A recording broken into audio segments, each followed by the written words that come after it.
Tory Lanez recorded the full album in prison, with one of the tracks literally recorded through a phone call. This album has a mix of vibes, from soul to dark to ambient R&B tracks. And in today's video I'm going to show you how to create those dark atmospheric samples that you would hear on his latest album, Patterson. Make sure you watch the video till the end so you don't miss the little gems and tricks that will make your melodies stand out from the rest.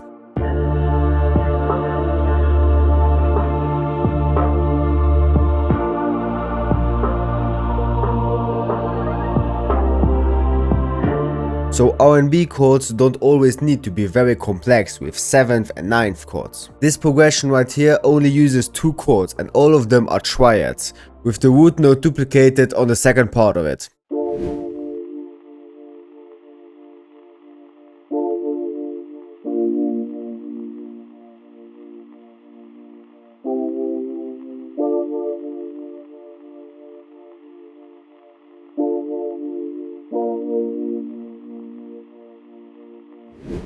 This is basically a 1-4 chord progression. So you make your chord progression on the 1 of the scale, in this case it's D minor, then you skip a note of the scale and you place, you skip another note and then you place. Now you just duplicate the chord progression and you go down by 4 semitones. 1, 2, 3, 4. You put all the notes on the scale and you're good to go. For the first sound I just went for an ambient pad to get that dark atmospheric vibe. Once I had that down, I added a simple bass line from Analog Lab, just following the chord progression. This helps to set the mood and lock in the vibe for the sample.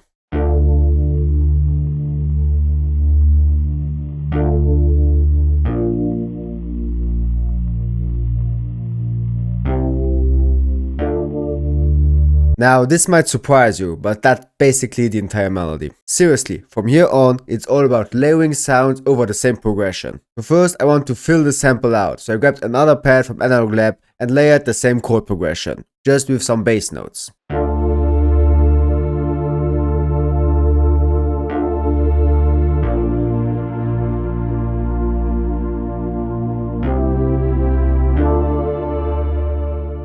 Then I want to brighten up the top end, so I just grabbed a weird bell sound and just layered that over the same chord progression too.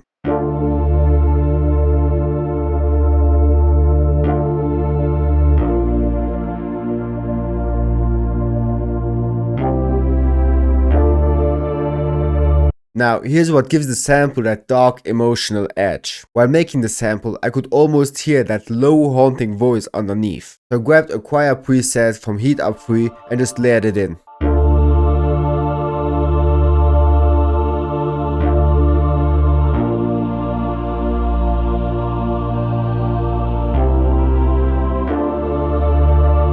Now these notes right here are just some little texture sounds to make the sample a bit more interesting and more unique. Now because I went for that dark R&B vibe, I couldn't forget some vocals. I found a vocal sample on Splice, chopped it up a bit and added some effects to make it sit better in the mix.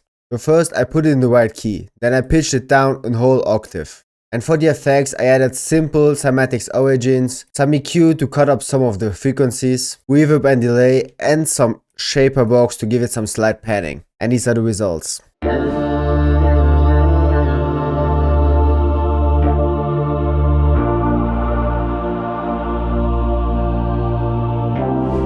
And here's something I always tell in my videos: simple samples aren't boring samples. There should be something going on all of the time while keeping it simple and interesting. So you should fill out the sample with some accents, textures and ear candy. So in my case I found this accent right here,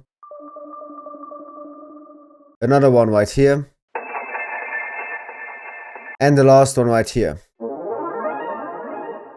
All of these accents I found either on Splice, Analog Lab or some random sample packs. So if you're wondering where you should put these type of accents, just find some little pockets that could fill the sample out without overcomplicating it. And last but not least, I added a simple drum break to make the sample even more complete.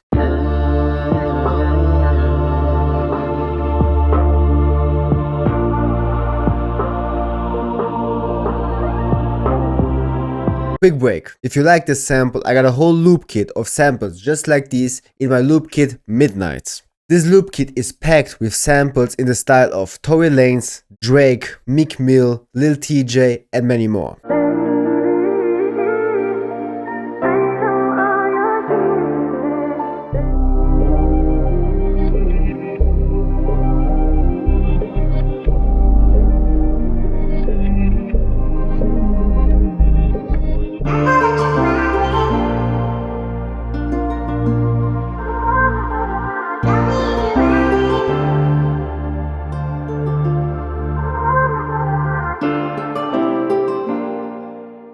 On top of that, you get the bass midis of the samples, so you can just drag and drop them and put your 808s in the right key. No out of key 808s anymore. Each sample is stemmed out at the end, so if you don't like my arrangement, you can rearrange it your way. You can simply use the stems as starters and build your own sample around it. And because you're watching this video, you get 30% off of the kit if you just use the code MIDNIGHT30. So click the link in the description down below, use the code, and now enjoy the rest of the video. So for the arrangement of the sample, I want to have a strong first section of it. So usually I arrange my samples into 4 to 5 sections.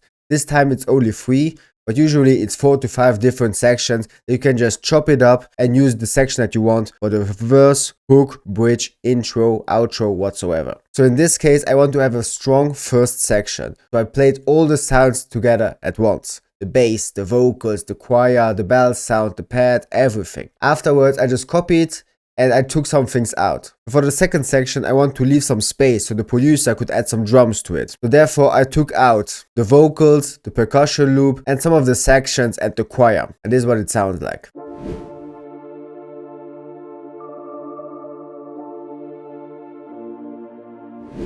And for the last section, I just took the vocals back in just to give it some sort of variation. Then I stamped all the sounds out at the end, so it's easier when sending it out. The producer already has the stems, and you can use it as starters and reflip the whole thing. This was the video. Make sure to smash that like button if you liked the video, hit that subscribe button so you don't miss any other videos, and comment down below if you think TORY LANEZ could rap on this. Make sure you check out the loop kit, and let's see each other in the next one.